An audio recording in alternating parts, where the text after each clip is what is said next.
Welcome to J news. ముందుగా headlines చూద్దాం. రాజోలులో వారాహి విజయబేరి సభ హాజరైన పవన్ కళ్యాణ్ జనసేనలో తాను మొదటి తరం నాయకుడిని అని వెల్లడి. జగన్ల వారసత్వం అందుకుని రాలేదని వ్యాఖ్యలు.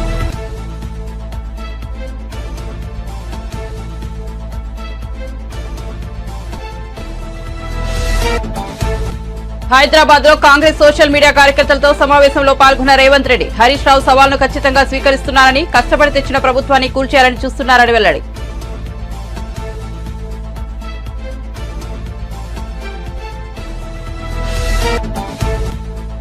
జగన్ ఏ స్థాయికి దిగజారిపోయారో ప్రజలు ఆలోచించాలన్న బీటెక్ రవి. పెత్తందారులకు ప్రతినిధి జగన్ అని, బ్యాండేజీతో పులివెందులలో కూడా సానుభూతి పొందాలనుకున్నారని విమర్శ.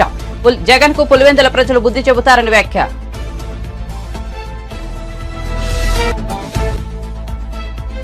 అధికారం పోగానే కేసీఆర్ కు పిచ్చి పట్టిందన్న మంత్రి కోమటిరెడ్డి వెంకటరెడ్డి. పార్టీ మూతపడే స్థితిలో ఉండటంతో వారికి ఎక్కడికి వెళ్లాలో అర్థం కావడం లేదని విమర్శ. హరీష్ కు రాజీనామా పత్రం ఎన్ని లైన్లు రాయాలో కూడా తెలియదన్న మంత్రి. వార్త వివరాల్లోకి వెళ్తే హరీష్ రావు సవాల్ కు ఖచ్చితంగా స్వీకరిస్తున్నానని ముఖ్యమంత్రి రేవంత్ రెడ్డి పేర్కొన్నారు. హైదరాబాద్ లో కాంగ్రెస్ సోషల్ మీడియా కార్యకర్తలతో జరిగిన సమావేశంలో సీఎం మాట్లాడారు. స్పీకర్ ఫార్మాట్ లో లేకుంటే రాజీనామా చెల్లదని తెలిపారు. కష్టపడి తెచ్చిన ప్రభుత్వాన్ని కూల్చేయాలని చూస్తున్నారన్నారు. రేవంత్ లేకపోతే చాలు, ఎవరైనా పర్లేదు అనే పరిస్థితికి బీఆర్ఎస్ నేతలు వచ్చారు. రాష్ట్రంలో జరిగిన అసెంబ్లీ సెమీఫైనల్స్ మాత్రమే, ఇప్పుడు ఫైనల్స్ అందుతున్నాం. సెమీస్ లో బంగ్లాదేశ్ జట్టు లాంటి కేసీఆర్ ను ఓడించాం, ఇప్పుడు పాకిస్తాన్ జట్టు లాంటి మోదీతో కొట్లాడాలని రేవంత్ రెడ్డి పేర్కొన్నారు. ఫైనల్స్ ఇప్పుడు ఆడుతున్న మోడీతో ఆడుతున్నది మనం ఫైనల్స్. సెమీఫైనల్స్ లో కేసీఆర్ ఓడించినాం, అంటే బంగ్లాదేశ్ ఓడించినాం సెమీఫైనల్స్ లో. ఇప్పుడు ఫైనల్స్ లో పాకిస్తాన్ తో కొట్లాడాలి మనం. తెలంగాణ రాష్ట్రంలో నరేంద్ర మోడీ, అమిత్ షా, జేపీ నడ్డా, చాలా మంది వాళ్ళ నాయకులు తెలంగాణ మీద ముప్పేట దాడి చేసి మనల్ని ఓడించాలని, ఎట్లయినా సీట్లు సాధించాలని, సొంత మనుషులనే కాకుండా కిరాయి మనుషులను కూడా పెట్టుకొని తప్పుడు వార్తలను ప్రసారం చేస్తూ ప్రజాస్వామ్యం మీద, మన పెద్దలు, మన పూర్వీకులు, మన ప్రభుత్వం ఇచ్చిన రిజర్వేషన్ల మీద దాడి చేస్తున్నారు. దానికి మతము, ప్రభుత్వ ఏజెన్సీలను వాళ్ళు ఉపయోగించుకుంటున్నారు. దేవుడు గుడిలో ఉండాలి, భక్తి గుండెల్లో ఉండాలి. ఇది ఏ హిందూ అయినా గౌరవించే విధానము, పాటించే జీవన విధానం. దాన్ని రాజకీయంగా మలుపుకొని, రాజకీయ స్వార్థం కోసం వాడుకొని ఎన్నికలలో లబ్ధి పొందాలని బీజేపీ ఏదైతే ప్రయత్నం చేస్తుందో దాన్ని తిప్పికొట్టాల్సిన బాధ్యత మనందరి మీద ఉన్నది.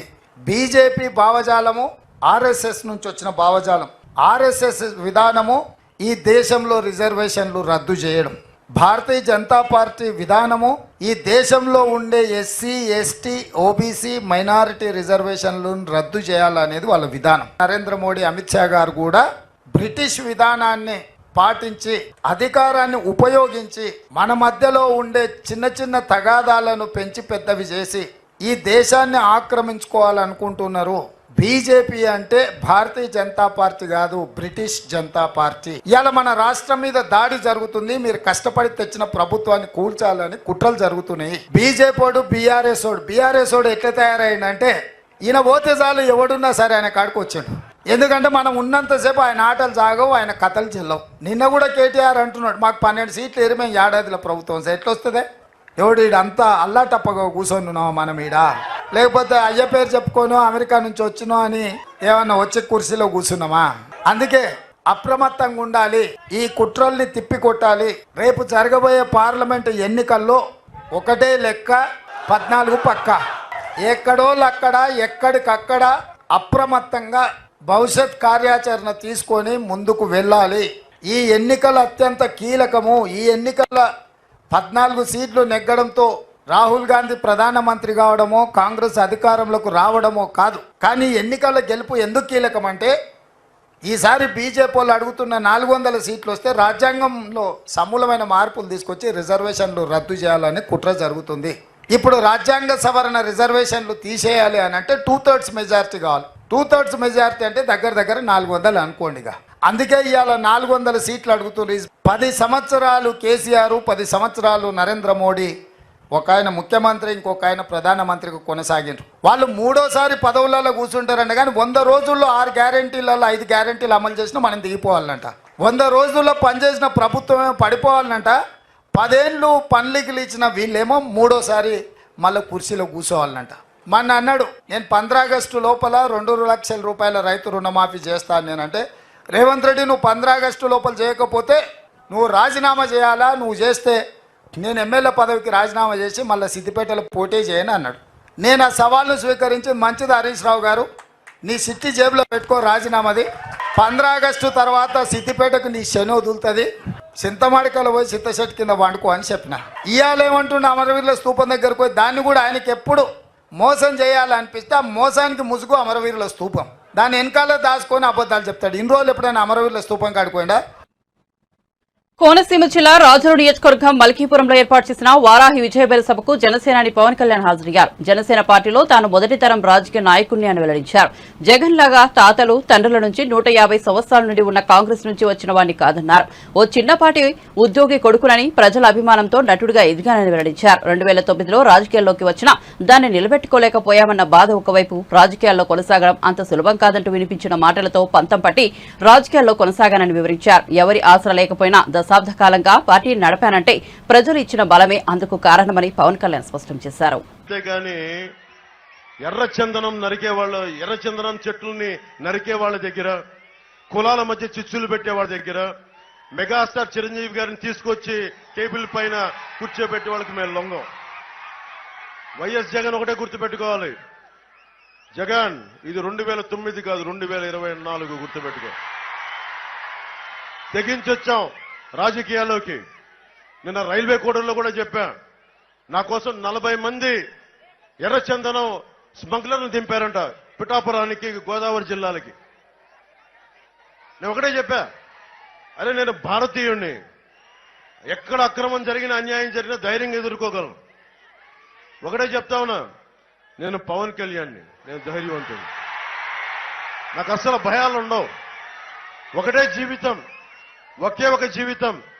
కూర్చోబెట్టి జగన్ లాంటి గూండాలకి, పెద్దిరెడ్డి మిథున్ రెడ్డి లాంటి దోపిడీదారులకి భయపడం. ఎక్కడో కూర్చోబెట్టి మిథున్ రెడ్డి వ్యక్తి చెప్తా ఉన్నాడు, ఒకసారి ఢిల్లీలో కనిపించి ఏదో పెళ్లిలో మాట్లాడుతూ ఉంటే, ఎవరో పెళ్లికి వెళ్తే, కేంద్ర మంత్రి పెళ్లికి వెళ్తే ఆయన ఒకటే చెప్తా ఉన్నాడు, మేము మా పీలూరు నియోజకవర్గాలకు కానీ మా వాళ్ళ చిత్తూరు జిల్లాలకు వచ్చి మా నియోజకవర్గాలకు వచ్చి మా ఇక్కడ ఏళ్లు పెడితే మేము ఊరుకోం, అలాగని మేము ఎవరి జోలికి రామని చెప్తా ఉన్నాడు. అంటే ఎవరు మాట్లాడకూడదు వాళ్ళకి, కానీ వాళ్ళు వచ్చి ప్రతి జిల్లాలో ఏళ్లు పెట్టచ్చు. మిథున్ రెడ్డి వచ్చి తూర్పుగోదావరి జిల్లాలో ఏళ్లు పెట్టచ్చు, మిథున్ రెడ్డి వచ్చి ఆంధ్రప్రదేశ్ లో పెత్తందారులకు వస్తున్న ప్రతినిధి సీఎం జగనేనని టీడీపీ నేత ఆ పార్టీ పులివెందుల అభ్యర్థి బీటెక్ రవి విమర్శించారు. ఎక్కడికి వెళ్లినా పేదలకు పెత్తందారులకు మధ్య పోరాటం జరుగుతోందని ఆయన ఊదరగొడుతున్నారు. కడపలో నిర్వహించిన మీడియా సమావేశంలో ఆయన మాట్లాడారు. ఎన్నికల అఫిడవిట్లో సుమారు 750 కోట్ల ఆస్తులు ఉన్నట్లు జగన్ పేర్కొన్నారని, ఆయనపై పోటీ చేస్తున్న తన ఆస్తి దాదాపు 80 లక్షలు మాత్రమేనని బీటెక్ రవి చెప్పారు. దీన్ని బట్టి పేదవాడు ఎవరో పెత్తందారు ఎవరో పులివెందుల ప్రజలు ఆలోచించుకోవాలని సూచించారు. నిన్న జగన్మోహన్ రెడ్డి గారు కూడా పులివెందుల్లో నామినేషన్ వేశారు. ఒక్కసారి ఆయన అఫిడవిట్ చూస్తే ఆయన అఫీషియల్ గా చూపించింది వచ్చేసి దాదాపు 750 కోట్లు, అంటే వాళ్ళ కుటుంబం అంతా. ఆయన అంతకుముందు గతంలో గాని అనేక సందర్భాల్లో ఏం చెప్పాడంటే, ఆయన క్యాప్షన్ వచ్చేసి ఈ రాష్ట్రంలో జరిగే ఎన్నికల సమరంలో ఒక పేదవాడికి పెత్తందారుడికి యుద్ధం జరుగుతూ ఉంది, మీరంతా కూడా పేదవాళ్ళ సైడ్ ఉండాలి అనేటువంటి క్యాప్షన్ మొత్తం, అంటే ఎక్కడ చూసినా పోస్టర్స్ లో పేదవాడికి పెత్తందారుడుకు పోటీ అన్నట్టు, అంటే తెలుగుదేశం వాళ్ళు వచ్చేసి పెత్తందారులు అయినట్లు, ఆయన పేదవాడికి రిప్రజెంటేటివ్ అయినట్టు ఆయన మాట్లాడడం జరిగింది. అసలు రాష్ట్రంలో ఉండే పెత్తందారి వాళ్ళకే వచ్చేసి జగన్మోహన్ రెడ్డి ఒక రిప్రజెంటేటర్గా ఉంటూ ఆయన పేదవాడి సైడ్ ఉన్నట్లు మాట్లాడుతూ ఉన్నాడు. ఈరోజు ఆయన అఫీషియల్ అఫిడవిట్ 750 కోట్లు దాదాపు ఉంది. ఆయన మీద పోటీ చేస్తున్న నా అఫిడవిట్ అంతా కూడా 70-80 లక్షల్లోనే ఉంది. అంటే ఇప్పుడు ఆయన ప్రకారమే, ఆయన చెప్పినట్లుగానే, అంటే ఇక్కడ పేదవాడెవరు వచ్చేసి పెత్తందారుడు ఎవరు, ఒక్కసారి పులివెందుల ప్రజలు కానీ రాష్ట్ర ప్రజలు కూడా ఆలోచన చేయండి. ఆయన ఏం చెప్పాడు, పేదవాడి సైడ్ ఉండమన్నాడు. అంటే నిన్న ఆయన నామినేషన్ వేసిన సందర్భంగా చూపించిన ప్రకారం ఇక్కడ పేదవాడు వచ్చేసి బీటెక్ రవి, తర్వాత పెత్తందారుడు వచ్చేసి జగన్మోహన్ రెడ్డి కాదా. కాబట్టి పులివెందుల ప్రజలంతా ఏదైతే జగన్మోహన్ రెడ్డి చెప్పాడో ఆ ప్రకారమే చేయమని కూడా నేను పులివెందుల ప్రజలను రిక్వెస్ట్ చేస్తూ ఉన్నా. తర్వాత నిన్న జగన్మోహన్ రెడ్డి గారు పులివెందుల్లో మాట్లాడుతూ చాలా అసభ్యకరంగా, చాలా నీచంగా, లాస్ట్కు వాళ్ళ చెల్లెళ్ళు ఏ చీర ధరించారు, వాళ్ళ చెల్లెళ్ళు వచ్చేసి బట్టలు కట్టుకునే విధానంపై కూడా మాట్లాడడం అనేది ఆయన ఏ స్థాయికి దిగజారాడో ఒక్కసారి రాష్ట్ర ప్రజలు కూడా అర్థం చేసుకోండి. అసలు ఈ ప్రకారము పచ్చ చీర కట్టుకున్న వాళ్ళంతా కూడా ఆ రకంగా ఆయన మాట్లాడితే మీరు ఇంటికి వెళ్ళి భారతమ్మ గారి వార్డ్రోబ్ చెక్ చేయండి. ఆమెకు అసలు పచ్చ చీరలు కానీ పచ్చ డ్రెస్సులు ఉన్నాయా లేదా అని ఒకసారి జగన్మోహన్ రెడ్డిని చెక్ చేసుకో. ఒకవేళ మీరు నిజంగా వార్డ్రోబ్ చెక్ చేసుకొని పచ్చ చీరలు ఉంటే అవన్నీ కూడా ఇంటి బయటికి గెంటేస్తారా? మరి మీరు వివేకానంద రెడ్డి రెండో పెళ్లి జరగలేదా అని పులివెందుల నుంచి మాట్లాడడం అసలు ఎంత సిగ్గుచేటుగా ఉందంటే ఇది. ఆయన 2017లో వివేకానంద రెడ్డి గారు ఎమ్మెల్సీగా పోటీ చేశారు. ఆ పోటీ చేసే టయానికే ఈ రెండో పెళ్లి విషయము ఇది అంతా కూడా జగన్మోహన్ రెడ్డికి తెలుసు. అన్నీ తెలిసి కూడా మీరు అప్పుడు ఎమ్మెల్సీ టికెట్ ఇచ్చారు కదా, అప్పుడు కనపరాలేదా? అంటే ఇప్పుడు మర్డర్ జరిగే ఆ కేసులో ఆ కేసు మీ మీదకి వస్తానే అప్పుడు వివేకానంద రెడ్డి గారి క్యారెక్టర్ను అసాసినేట్ చేసేదానికి అంటే 2017లో ఉన్నప్పుడే తెలిసి ఈ స్టోరీ అంతా. కానీ ఈరోజు మీరు మాట్లాడుతున్నారు ఇది. ఇంకోటి ఏంటంటే పులివెందులకు వచ్చినప్పుడు కూడా 2 రోజుల ముందు ప్లాస్టర్ లేదు, 2 రోజులకు వచ్చిన తర్వాత మళ్ళీ ప్లాస్టర్ పెట్టుకొని వచ్చాడు. అంటే అసలు పులివెందుల ప్రజల పట్ల ఆయనకి అంత అమాయకులు అనుకున్నాడా, లేక అంత వెర్రోళ్ళు అనుకున్నారా, లేక పులివెందుల్లో కూడా ప్లాస్టర్ వేసుకొని ఆ సానుభూతి సంపాదించుకొని పులివెందులో కూడా సానుభూతి ఓట్ల కోసం ఆయన ప్రయత్నం చేస్తూ ఉన్నాడంటే ఇంతకన్నా దారుణమైన విషయం. తర్వాత ఇంకోటి లేదు. నిన్న మీటింగ్ కూడా మేము నామినేషన్ వేసే కార్యక్రమానికి మీటింగ్ వచ్చినప్పుడు స్వచ్ఛందంగా సోషల్ మీడియాలో పిలిపిస్తే వేలాది మందిగా తరలివచ్చినారు. నిన్న జగన్మోహన్ రెడ్డి నామినేషన్కు పులివెందుల్లోనే డబ్బులు తర్వాత మద్యం సరఫరా చేసుకొని మనుషులను పిలిపించుకునే స్థాయికి వచ్చేసి ఈరోజు జగన్మోహన్ రెడ్డి దిగజారినారు. వైఎస్ఆర్ పార్టీ స్పష్టంగా మాకు కనపడతా ఉంది. కాబట్టి పులివెందుల ప్రజలు ఈసారి జగన్మోహన్ రెడ్డి అహంకారానికి పులివెందుల హామీలు అమలు చేయకుండా ప్రజలను కాంగ్రెస్ ప్రభుత్వం మోసగించిందని మాజీ మంత్రి బీఆర్ఎస్ నేత హరీష్ రావు విమర్శించారు. తన రాజీనామా పత్రాన్ని గన్ పార్క్ లోని అమరవీరుల స్థూపం వద్ద మేధావులకు ఇచ్చి మాట్లాడారు. బాండ్ పేపరు సోనియా గాంధీ పేరిట లేఖ ఇచ్చి సీఎం మాట తప్పారన్నారు. బాండ్లకు కాలం చెల్లిందని ఇప్పుడు దేవుడిపై ప్రమాణాలు చేస్తున్నారని తెలిపారు. నిజమైతే గన్ పార్క్ దగ్గరికి రండి. ఈ గన్ పార్క్ దగ్గర అమరుల సాక్షిగా ప్రమాణం చేద్దాం. మేధావుల చేతుల్లో లేదా ఇక్కడున్న జర్నలిస్టుల చేతుల్లో మీ రాజీనామా నా రాజీనామా కూడా పెడదాం. ఆగస్టు 15లోగా ఏకకాలంలో 2 లక్షల రుణమాఫీ 100 రోజుల్లో అమలు చేస్తామన్నాయి. బాండ్ పేపర్ల మీద రాసిచ్చిన 6 గ్యారంటీలు అమలు చేస్తే నా రాజీనామా పత్రాన్ని నేరుగా స్పీకర్ గారికి ఇవ్వండి. నేను మళ్ళీ ఉప ఎన్నికల్లో పోటీ కూడా చెయ్యను అని ఇప్పటికే స్పష్టంగా చెప్పాను. ఒకవేళ 6 గ్యారంటీలు 2 లక్షల రుణమాఫీ చేయకపోతే మీ రాజీనామాను గవర్నర్ గారికి ఇవ్వడానికి మీరు సిద్ధంగా ఉన్నారా అని నేను అడుగుతా ఉన్నా. మీరు దేవుడి మీద ప్రమాణం చేసి ఒట్లు పెట్టుకొని బాండ్ పేపర్ల మీద రాసిచ్చిన హామీలు నిజమే అయితే రాజీనామా చేయడానికి ఎందుకు వెనకడుగు వేస్తున్నారు? మీరు రాజీనామాకు ముందుకు రావడం లేదంటే ఈ రాష్ట్ర ప్రజల్ని మరొక్కసారి మీరు మోసం చేస్తున్నట్టే లెక్క. ఒకవేళ మీకు రావడానికి ఇక్కడ ఇబ్బందిగా ఉంటే అమరుల స్థూపం దగ్గర, ఎందుకంటే మీరు ముఖ్యమంత్రి అయిన తర్వాత ఏనాడు అమరవీరుల స్థూపానికి 2 పూలు పెట్టింది లేదు, శ్రద్ధాంజలి ఘటించిన చరిత్ర మీకు లేదు. ఇది నిజంగా మా దురదృష్టం. అయినా కూడా ఈ ఒకవేళ మీకు రావడానికి ఇబ్బంది ఉంటే మీ పిఏ ద్వారా పంపండి లేదా మీ స్టాఫ్ ద్వారా పంపండి, మాకు అభ్యంతరం లేదు. కానీ మా ఆశల్లా మా ప్రయత్నం వల్ల ఈ రాష్ట్రంలో ప్రధాన ప్రతిపక్షంగా ప్రజలకు ఇచ్చిన హామీలు అమలు చేయించడమే మా కర్తవ్యం. మాకు ఇక్కడ రాజకీయాల కంటే కూడా పేద ప్రజల ప్రయోజనాలు ముఖ్యం. అవ్వా తాతలకు 4,000 రూపాయల పెన్షన్ రావాలి, రైతులకు 15,000 రైతు బంధు రావాలి, రైతులకు 2 లక్షల రుణమాఫీ జరగాలి, వడ్లకు మక్కలకు 500 బోనస్ రావాలి, రాష్ట్రంలోని మహిళలకు 2,500 రూపాయలు రావాలి. ఇవేమి మేము కొత్తగా అడుగుతున్నాయి కావు, ఇవేమి మా గొంతమ్మ కోరికలు కావు. ఎన్నికల ముందు మీరు కాళ్ళల్లో చేతులల్లో మొక్కి మీరు బాండ్ పేపర్ల మీద రాసిచ్చిన మాటలు. స్వయంగా సోనియా గాంధీ గారు రాష్ట్ర ప్రజలకు లేఖ రాశారు. ఈ 6 గ్యారంటీలను 100 రోజుల్లో అమలు చేయించే బాధ్యత మాది అని స్వయంగా సోనియా గాంధీ గారే రాష్ట్ర ప్రజలకు లేఖ రాశారు. అందువల్ల ఈ రాష్ట్ర ప్రజలకు మీరు ఇచ్చిన హామీలు అమలు చేయమని అడుగుతున్నాం. ముందు బేషరతుగా మీరు క్షమాపణ చెప్పాలి. ఎందుకంటే డిసెంబర్ 9న తొలి సంతకం 6 గ్యారంటీల మీద పెడతామని, రుణమాఫీ మీద పెడతామని మాట తప్పినందుకు ముందు క్షమాపణ చెప్పండి. ఇకనైనా ఆగస్టు 15 అమలు చేస్తే మాకు సంతోషం. నా ఒక్కడికి ఎమ్మెల్యే పదవి కంటే ఈ రాష్ట్రంలో లక్షలాది మంది ప్రజలకు 4,000 ఆసరా పెన్షను, 4,000 నిరుద్యోగ భృతో, 2,500 రూపాయలు మహిళలకు, 2 లక్షల రుణమాఫీ జరిగితే నేను సంతోషపడతాను. నేను స్పీకర్ ఫార్మెట్ లో కూడా నా లెటర్ ఇవ్వడానికి నేను సిద్ధంగా ఉన్నా. ఇవాళ నీ డిమాండ్లను ఇవాళ ఇక్కడ ఉండే జర్నలిస్టుల చేతిలోనే నా రాజీనామా పత్రాన్ని పెట్టి వెళ్తా ఉన్నా. స్పీకర్ ఫార్మెట్ లో రాజీనామా ఆమోదించుకొని పదవికి దూరంగా ఉండడానికి నేను సిద్ధం. కానీ నువ్వు మరి ప్రజలకు ఇచ్చిన మాట నిలబెట్టుకోవాలని కోరుతా ఉన్నా. మీరు రావడం రాకపోవడం మీ విజ్ఞత. ఒకవేళ మీరు రాజీనామా లెటర్ ఇవ్వకపోతే అది మీరు మరొకసారి దేవుళ్ళ పేరు మీద ఈ రాష్ట్ర ప్రజల్ని మోసం చేస్తారని భావించాల్సి ఉంటుంది. బీఆర్ఎస్ ఎమ్మెల్యే హరీష్ రావు రాజీనామా సవాలపై మంత్రి కోమటిరెడ్డి వెంకటరెడ్డి మండిపడ్డారు. తెలంగాణలో బీఆర్ఎస్ దుకాణం బంద్ అయిందని హరీష్ రావు రాజీనామా డ్రామా ఆడుతున్నారని మంత్రి విమర్శించారు. నిజంగా రైతులపై ప్రేమ ఉంటే హరీష్ రావు రాజీనామా లేఖను స్పీకర్ కు ఇవ్వాలన్నారు. 7 లక్షల కోట్లు అప్పు చేస్తే దానికి 26,000 కోట్లు పే చేయడంలో ఆలస్యమైంది. ఈ లోపల ఎలక్షన్ కోడ్ వచ్చింది. ఈ సందర్భంలోనే ఆగస్టు 15కి చేస్తామని మా ముఖ్యమంత్రి గారు ప్రకటించడం జరిగింది. దానికి ఏదో ఈయన పార్టీ అధ్యక్షుడు అన్నట్టు, లేకపోతే పార్టీలో ఈయన పెద్ద లీడర్ అన్నట్టు, 5 ఏళ్ళు 10 ఏళ్ళ అధికారం ఉంటే నిన్న ఈయన ఒక మామూలు ఎమ్మెల్యే తప్ప కేసీఆర్ తప్ప ఎవరిని నడవలే, కలుతుంది. ఆఖరి సంతోష్ రావంతది కూడా నడవలేనా. ఈ జన్మలయ్య నీ పార్టీ జూన్ 3, 4కి వెళ్ళి దుకాణం బంద్ అవుతుంది. 16 సీట్లలో ఎక్కడ డిపాజిట్ వస్తలేదు.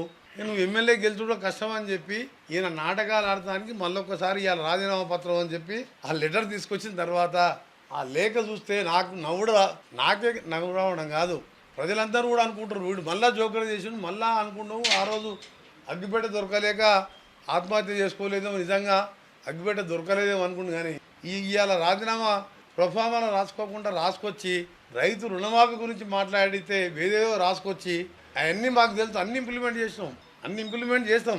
5 చేసినాం, మిగిలినవి కూడా చేస్తామని తెలుసు మాకు. మీ చరిత్ర, మీ కుటుంబమే, నీ పార్టీనే మోసాల పార్టీ, అవినీతి పార్టీ. ఇవాళ ప్రొఫామాలు ఏంటి, నువ్వు రాజీనామా పత్రాన్ని తీసుకొచ్చి మళ్ళా జోకర్ అయినావు. అందుకనే కాంగ్రెస్ పార్టీని విమర్శించడం మానం. తెలంగాణ ఇస్తా అంటే ఇచ్చినాం. ఆగస్టు 15 మా ముఖ్యమంత్రి గారు ఇచ్చిన మాట నిలబెట్టుకుంటాం. అలా మంత్రివర్గంలో సభ్యునిగా మా ఎమ్మెల్యేలు మేమందరం కూడా రైతులకు మాటిస్తున్నాం. ఈ డ్రామారావు మాటలు మళ్ళొక్కసారి ఇవాళ మోసం అని తెలిసిపోయింది కదా. నిజంగా రైతుల ప్రేమ ఉంటే నీదేం డ్రామా, కనీసం మెదక్లో డిపాజిట్ తెచ్చుకోవాలి. రైతుల కోసం నేనేదో మునగాన్ని ముఖ్యమంత్రి గారితో ఛాలెంజ్ చేస్తాను చెప్పుకుంటానుక. నీ మెదక్లో డిపాజిట్ తెచ్చుకో దమ్ముంటే. మెదక్ సీటు కూడా ఓడిపోతుంది. 13, 14 కాంగ్రెస్కి వస్తున్నాం. ఇక ఆయన కట్టబట్టుకొని బయలుదేరిండి. ఆయన అధికారంలో ఉన్నప్పుడే ఫామ్ హౌస్లోకి వెళ్ళి బయటికి రాలే. 4 నెలల్లో ఎన్నిసార్లు సెక్రటరియట్కి వచ్చిందంటే నా 10 ఏళ్ళల్లో 4 నెలల్లో మా ముఖ్యమంత్రి గారు వచ్చిన దాంట్లో 10% సార్లు కూడా రాలే.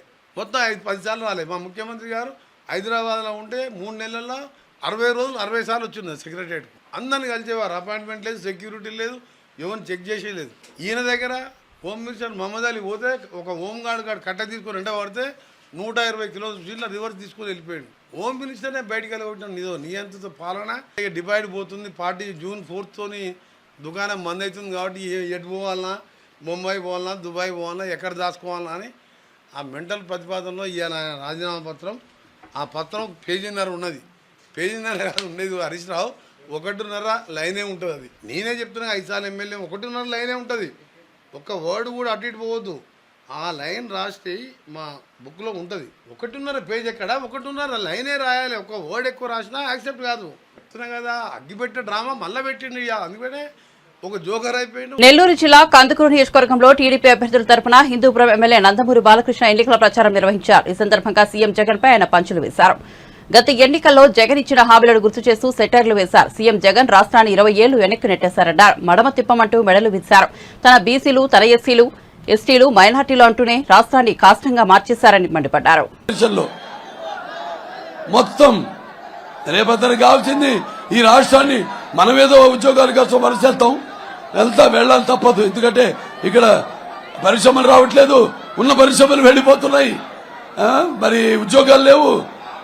యువకులేమో ఇవాళ చూస్తే మన దేశంలోనే ఈ గంజాయిలో అలాగే డ్రగ్స్ లో మొదటి పొజిషన్లో ఉన్నాం. అలాగే మన రైతులు ఈ యొక్క రైతు వ్యవస్థను కూడా శాఖను కూడా నిర్వీర్యం చేసేసి మరి ఎంతో మంది రైతుల అప్పుల్లో కానీ ఆత్మహత్యల్లో కానీ మన దేశంలోనే మొదటి స్థానంలో ఉండేలా చేశాడు. ఈ జగన్. ఇలా చూసుకుంటూ పోతే మొత్తం అన్ని వ్యవస్థల్ని అలాగే అందరిలో ఈ యొక్క విభజన తీసుకొచ్చి ఈ యొక్క రాష్ట్రాన్ని పరిపాలించాలని, అలాగే అతని చివరి కోరిక, ఆఖరి కోరిక ఏంటంటే మొత్తం ఈ రాష్ట్రాన్ని వదిలేసి మనం వెళ్ళిపోవాలని, ఉద్యోగాల్లాగా వలస వెళ్ళొచ్చు. ఇవాళ మన భూములు కూడా రేపు వస్తే ఒక ప్రత్యేకమైన చట్టం తీసుకొచ్చి ఆ భూములని కూడా అతని పాస్బుక్ మీద అతని బొమ్మ పెట్టి అతని దగ్గర పెట్టుకుంటాడు. రేపు మనం మన భూమి మీద అప్పు తీసుకోవాలంటే అప్పు ముందే ఉంటుంది మన భూమి మీద. అతనే అప్పులు తీసేసుకుంటాడు మన భూమి మీద పాస్బుక్లతో అడ్డం పెట్టుకుని, పట్ట పుస్తకాలతో. ఇవన్నీ మీరు గుర్తుపెట్టుకోవాలి. రేపు మనల్ని ఈ రాష్ట్రం వదిలేసి మనం వెళ్ళిపోవాలన్నదే. అలాగే టిడ్కో ఇల్లు గట్ట నిర్మించాం, మరి ఒక్క ఇళ్ళన్నా ఒక్కడికైనా పంచాడా అని అడుగుతున్నాను. సో మీరు తెలుసుకోవాల్సింది ఇక్కడ మనం ముఖ్యంగా ఇలాగే ఇక్కడ చూసాం మనం ఈ ఇండో సోలార్ ప్లాంట్, దానికి ఎంత సుమారుగా 8,000 ఎకరాలు. మరి అదే ఒక 10 మందికి ఇచ్చుంటే సో మరి ఇంకా ఎక్కువ మందికి ఉద్యోగాలు వచ్చుండేవి. చౌక ధరకి, అతి తక్కువ ధరకి విక్రయించి రైతుల దగ్గర నుంచి భూమిని ఒక్క ధరకే ఇచ్చేసి, మరి దాంట్లో కాంట్రాక్టర్ ఏమో వీళ్ళ మన కాదు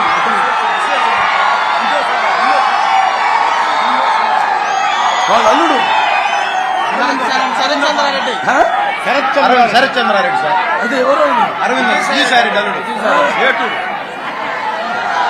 దానికేమో మరి దాంట్లో కాంట్రాక్టర్ ఏమో విజయసాయి రెడ్డి గారి అల్లుడు A2 ముద్దాయి. మరి ఇక్కడేమో ఈరోజు ఇక్కడ స్థానికంగా ఇంతకుముందు ఎమ్మెల్యేని తీసేసి మరి ఇంకో ఎమ్మెల్యేని తీసుకొచ్చారు పక్కన నియోజకవర్గం కనిగిరి నుంచి యాదవ్. మరి వాళ్ళ అక్కడ నియోజకవర్గంకి వెళ్ళి అడిగితే చెప్తారు ఆయన గురించి. మరి ఎక్కడ ఆయన చేసిన అరాచకాల గురించి, ఎక్కడ మట్టి తవ్వినా లేకపోతే ఎక్కడ ఇసుక తవ్వినా ఆయన పేరు చెప్తారు. అలాగే మరి ఆయన ఈ తోలిన ఈ యొక్క ఇసుక తెరిమికి నేతి బీరకాయలో నెయ్యి ఎంతుందో షర్మిల వ్యాఖ్యలో నిజం కూడా అంతే ఉందని ఏఏఓ పొన్నవోలు సుధాకర్ అన్నారు. ఇటీవల ఓ సభలో వైఎస్ఆర్ పేరును సీబీఐ ఛార్జ్షీట్లో చేర్చింది కాంగ్రెస్ పార్టీ కాదని స్వయంగా తన అన్న వైఎస్ జగనే అని వైఎస్ షర్మిల వెల్లడించారు. తన లాయర్ పొన్నవోలు సుధాకర్ రెడ్డి ద్వారా వైఎస్ఆర్ పేరును ఛార్జ్షీట్లో జగన్ చేర్పించాలని ఆమె ఆరోపించారు. ఆ వ్యాఖ్యలకు పొన్నవోలు సుధాకర్ ప్రెస్ మీట్ పెట్టి కౌంటర్ ఇచ్చారు. ఈ సందర్భంగా ఆయన మాట్లాడుతూ ఒక అడ్వకేట్ గా తన మనసు చెల్లించి అన్యాయం నరకట్టేందుకు మీడియా ముందుకు వచ్చానని తెలిపారు. across the state and the country that ఆమె నిన్న చెప్పినటువంటి పచ్చి అబద్ధాలకి నేను జవాబు చెప్తున్నాను. In my individual capacity, nothing to do with my official capacity and post. Because నా మీద చేసినటువంటి ఆరోపణలు, నేను ప్రైవేట్ అడ్వకేట్గా నేను ఆ రోజు చేసినటువంటి కేసుల మీద ఆరోపణలు చేసింది కాబట్టి నాకు హక్కు ఉంది, రైట్ ఉంది. నన్ను నేను రక్షించుకునేదానికైతే నా ఇంటిగ్రిటీ, నా ప్రొఫెషనల్ ఎబిలిటీ వీటిలన్నిటికీ I took it as pride. నా వ్యక్తిగత స్వాభిమానాన్ని గురించి నేను ప్రాణం ఇచ్చేవాడిని. కాబట్టి నన్ను వ్యక్తిగతంగా మలినం చేసింది కాబట్టి, హననం చేసింది కాబట్టి, పచ్చి అబద్ధాలు చెప్పింది కాబట్టి ఖచ్చితంగా I take it as a time to repel, to dispel what ఆమె నిన్న చెప్పినటువంటి దానికి నేను ఖచ్చితంగా జవాబు చెప్పాల్సిన పరిస్థితి వచ్చింది. అది ఉపోద్ఘాతం. ముఖ్యంగా మీరు వినుంటారు నిన్న అలిగేషన్స్ ఖచ్చితంగా ఒకసారి వినాల్సి వస్తుంది. మీరు ఈ అలిగేషన్స్ మీరు విన్న తర్వాత I will start my this thing.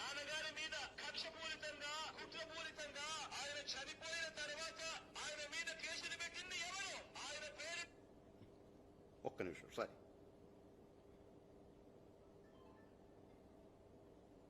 చివరకు సిబిఐ ఛార్జ్ షీట్ లో కూడా పెట్టింది ఎవరు?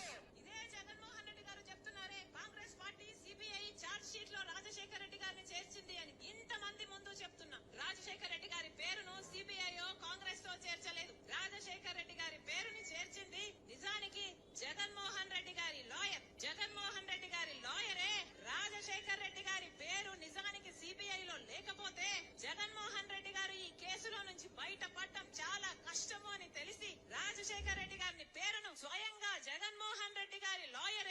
రాజశేఖర రెడ్డి గారిని చేర్చమని హైకోర్టులో సుప్రీం కోర్టులో పిటిషన్ వేసి మరీ చేర్పించారు. దానికి ప్రతిఫలంగా ఈ రోజు అదే సుధాకర్ రెడ్డికి జగన్మోహన్ రెడ్డి గారు అడిషనల్ అడ్వకేట్ జనరల్ పదవి కూడా ఇచ్చాడు. ఇది వాస్తవం కాదా?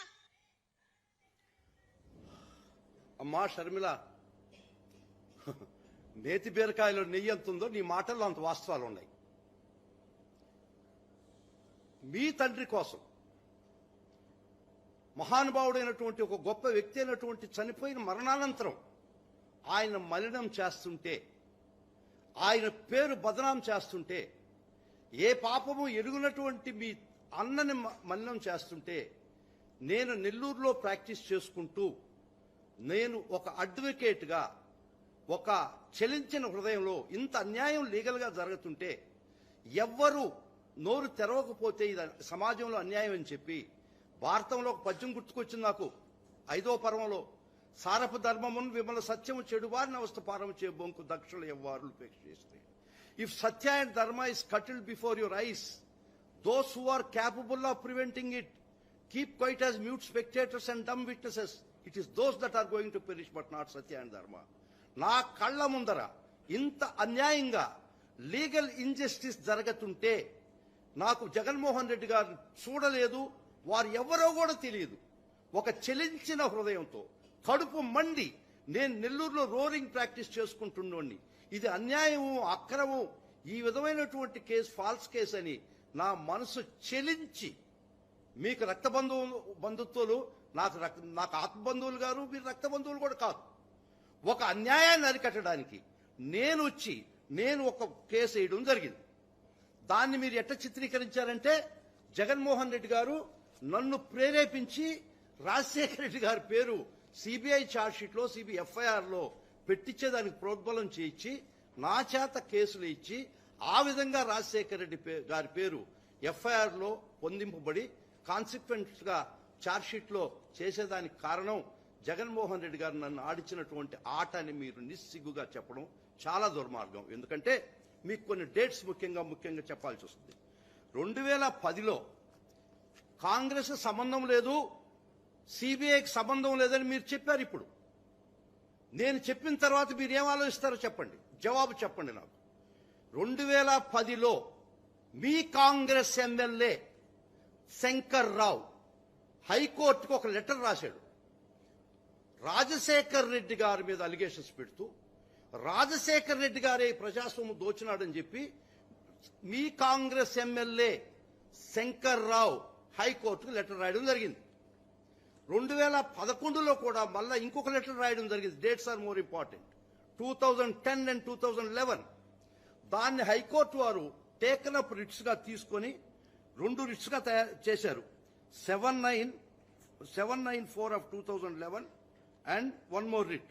ఈ 2 రిట్లు టేకన్ అప్ ఫైల్ తీసుకొని విచారణ మొదలుపెట్టేటప్పటికి తెలుగుదేశం పార్టీకి సంబంధించినటువంటి ఎర్రం నాయుడు ఇదే allegations, more or less same allegations తో ఇంకొక రిట్ పిటిషన్ వేయడం జరిగింది. మంత్రి పదవుల్లో ఉన్న వాళ్ళు చాలా జాగ్రత్తగా మాట్లాడాలని, మాట్లాడే ప్రతి మాటకు నిబద్ధత ఉండాలని ఏపీ విద్యాశాఖ మంత్రి బొత్స సత్యనారాయణ అన్నారు.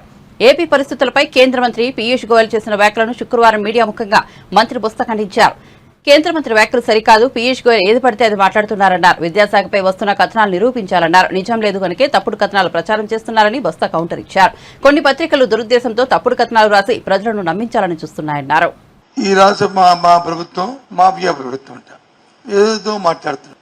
గురువింద కిందకి వచ్చి దాన్ని మచ్చ తిరిగినట్ట ఆయన వచ్చి రాష్ట్ర ప్రజలు, దేశ ప్రజలకి ఏం చేశారో గత 5 సంవత్సరాల్లో 10 సంవత్సరాలు ఏ విధంగా జరిగిందో అందరికి తెలుసు. ముందుగా రైల్వే జోన్ విషయానికి వద్దాం. రైల్వే జోన్కి సంబంధించి 52 ఎకరాలు ముడసల్లోవలో వాళ్ళు జోన్ కట్టుకోవడానికి ఆ సైట్ నుంచి అలకేట్ చేసి దాన్ని ఇక్కడ రైల్వే జోన్ ఏర్పాటు చేయాలనేది విభజన చట్టం వచ్చిన తర్వాత 2014లోనే ఆ డిస్కషన్ జరిగింది. ఒప్పందం కూడా జరిగింది, అగ్రిమెంట్ కూడా సైన్ చేశారు. 2014 నుంచి 19 వరకు గోయల్ గారు ఎవరు ముఖ్యమంత్రి రాష్ట్రానికి చెప్పండి?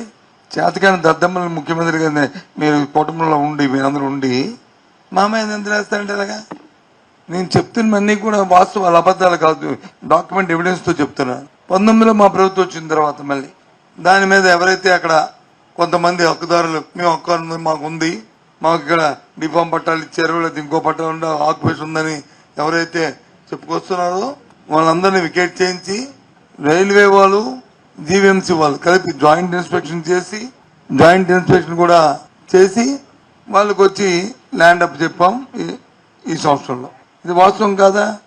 అధికారులు కూడా మాలో ఒక రైల్వే అధికారులు ఒక 5 అధికారులు, మా జీఎంసీ ఒక 5 అధికారులు, రైల్వే సైడ్ వచ్చి 5 జీఎంసీ 2 పేరుతో సహా. ఇంకో దానికి ఇచ్చిన జీఎంసీ కమిషనరు ఇక్కడ డిఆర్ఎంకి వచ్చి హ్యాండ్ ఓవర్ చేసుకుని ఇచ్చిన లెటరు. ఇవన్నీ మీకు షేర్ చేస్తాను, మీరు చూసుకోండి.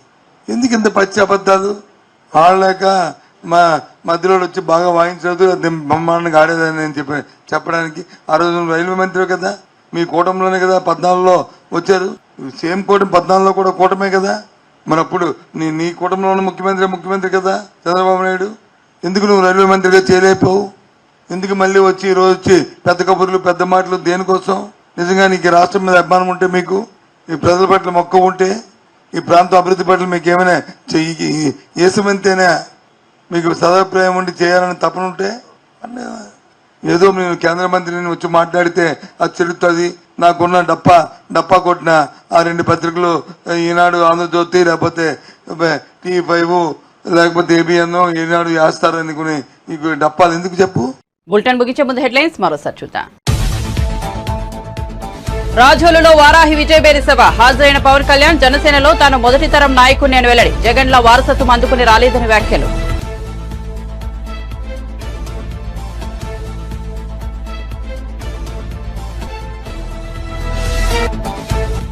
హైదరాబాద్ లో కాంగ్రెస్ సోషల్ మీడియా కార్యకర్తలతో సమావేశంలో పాల్గొన్న రేవంత్ రెడ్డి హరీష్ రావు సవాల్ను ఖచ్చితంగా స్వీకరిస్తున్నారని, కష్టపడి తెచ్చిన ప్రభుత్వాన్ని కూల్చేయాలని చూస్తున్నారని వెల్లడి.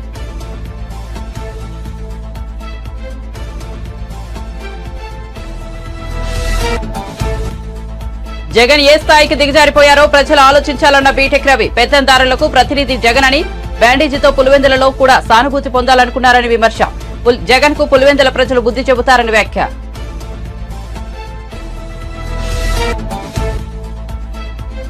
అధికారం పోగానే కేసీఆర్ కు పిచ్చి పెట్టిందన్న మంత్రి కోమటిరెడ్డి వెంకటరెడ్డి. పార్టీ మూతపడే స్థితిలో ఉండటంతో వారికి ఎక్కడికి వెళ్లాలో అర్థం కావడం లేదని విమర్శ. హరీష్ కు రాజీనామా పత్రం ఎన్ని లైన్లు రాయాలో కూడా తెలియదన్న మంత్రి. మరిన్ని అప్డేట్స్ కోసం చూస్తూనే ఉండండి జే న్యూస్.